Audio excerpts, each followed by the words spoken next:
right, so this is the Randcast, another teaser. Please like and subscribe and hit the notification bell.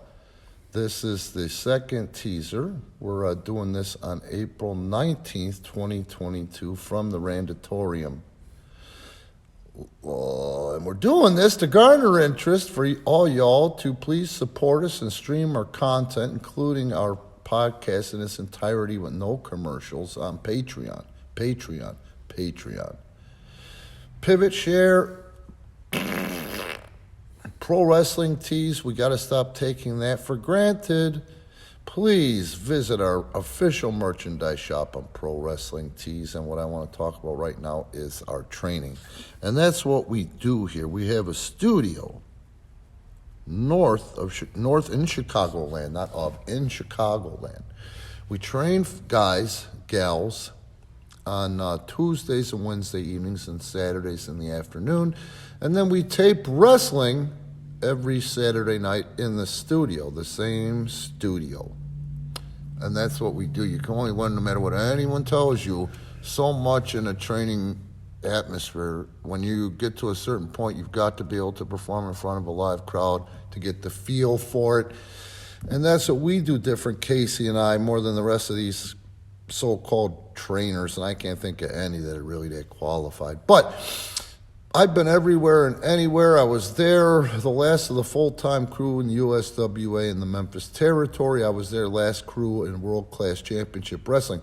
I worked for Vern. I worked for Vince. I worked for IWA Puerto Rico. I've worked for the NWA. I even locked up with Vern Gagne. Casey is a kid that I trained at 19 years old. We sent him first to Tennessee. Nashville it was based out of, where he could work 3 nights a week. He got to work in ring at 19 years old with Dusty Rhodes and Jerry the King Lawler. He passed his litmus test and proved that he was worth his weight in gold, and then we sent him to IWA Puerto Rico. As a gringo, he stayed 15 months, 18 months, I don't remember. And from there, we got him hired at OVW, when OVW was the developmental territory for Vince World Wrestling Entertainment. He was hired by WWE, and WWE sent me to OVW. Yeah. Did they send you to OVW? Yes. Okay. Yeah.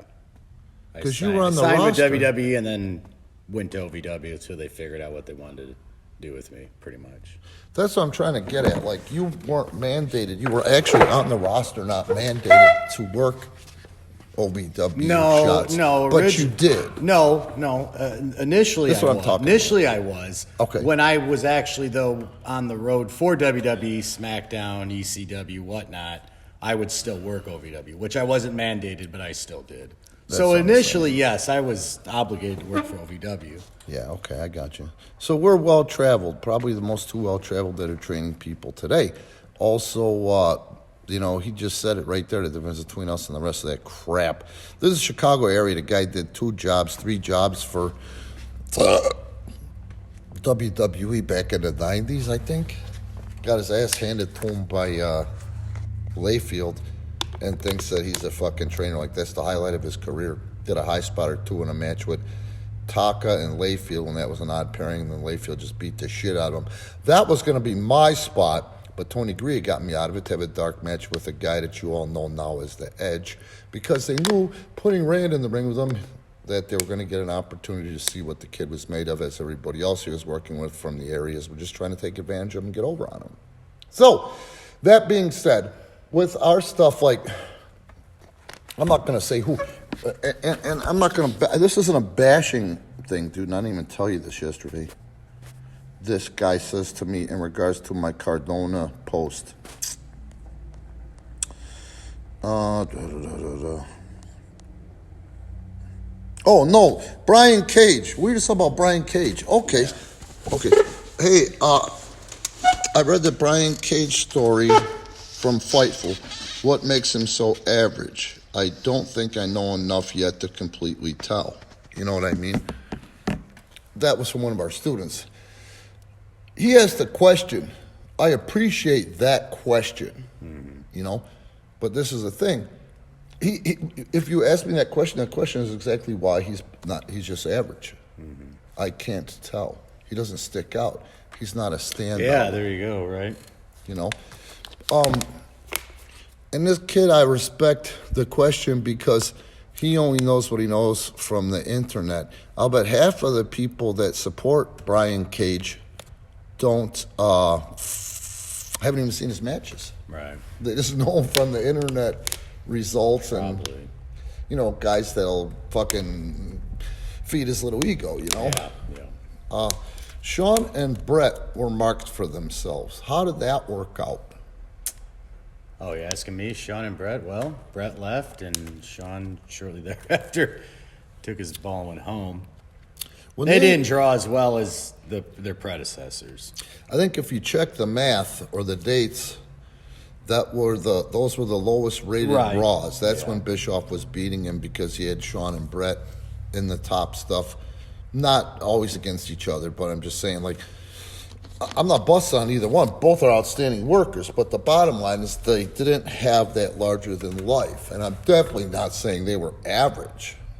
They're semi-main event guys. They were given the ball to run with, and they were marks for themselves for too long, and it didn't get over in the grand scheme. Got over for them, that's it. Yeah. You know?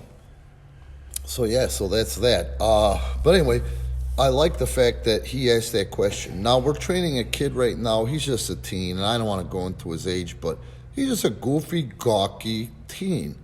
But he's a good-natured little shit, and you got to admit he has heart. Yeah. And he even admitted to it. Sometimes he does things to annoy me on purpose. But he asks stupid questions. But at the end of the day, he's not asking any questions, or his thinking isn't any different than guys in our roster that have been on our roster for a while that have been trained by me and input from you. They think the same shit, but they don't have the balls to ask. Wow. At least he asks. Yeah, I don't mind. Hey, I don't mind if people ask questions. No. You know, but this independent stuff, if you want to do this for a living and be a real wrestler, and even if you want to wrestle, why wouldn't you want to do it right? Yeah. You know, why do you think, if your goal in life is to pay some asshole and then have this asshole, and if you need any steroids, because you got to look better, I got your back there, and also, you're booked if you get sold at 20 tickets. Yeah. You know what I mean?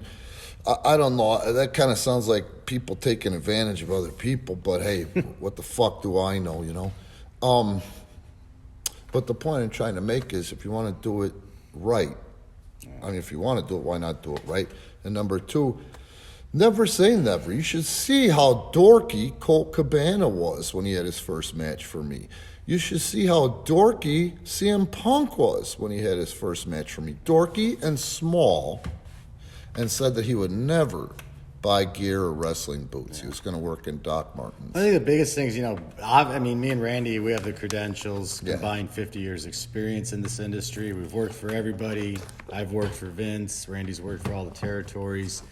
On top of that, though, you get a chance to be in the ring 3 times a week. Yes. And if you're working on Saturday night 4 times. That's, I mean, that's the biggest thing is being able to, like I said, you can only learn so much in a training setting. It's be able to do it in front of people, apply your craft in front of people. That's where the real learning takes place. Yes. So we give you an opportunity to, you know, it's not like you train one night a couple times a month and then you get booked on one show. Well, how does that, you know, how does that carry over? You get to work, you have an opportunity to work 3 times during the week in the ring and train, and then that Saturday night apply what you've learned. Exactly. Which is so important. Exactly. You know, and that's the difference between us and them. And this is where our podcast spawns from. And let me just say this in closing in this teaser.